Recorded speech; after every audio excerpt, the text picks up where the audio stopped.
اللهم أعنا على بر والدينا، اللهم واجعلنا بارين بهما واصلين لهما، اللهم أعنا على الطاعة لهما دائما وأبدا، والدعاء لهما في حياتهما ومماتهما،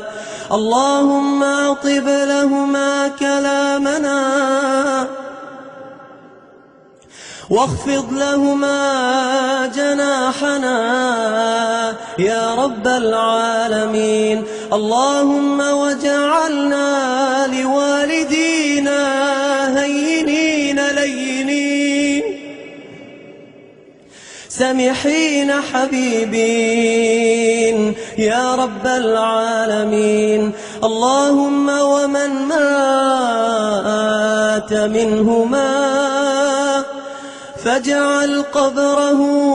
روضة من رياض الجنة،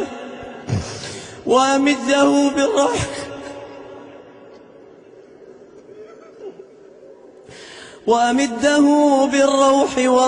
والريحان والنور والإيمان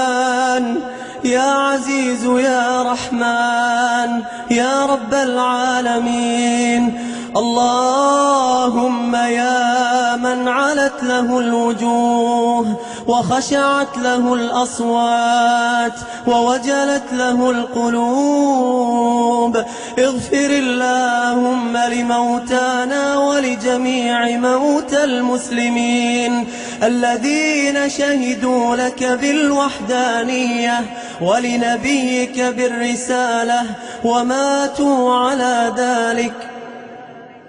اللهم اغفر لهم وارحمهم وعافهم واعف عنهم وأكرم نزلهم ووسع مدخلهم واغسلهم بالماء والثلج والبرد ونقهم من الذنوب والخطايا كما ينقى الثوب الأبيض من الدنس، وارحمنا اللهم إذا صرنا إلى ما صاروا إليه تحت الجنادل والتراب وحدنا، من لنا يا إلهنا يا رحمن السماوات والأرض ورحيمهما، إلهنا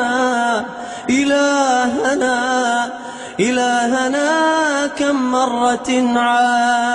عاهدناك على التوبة ونكثناها، وكم مرة تبنا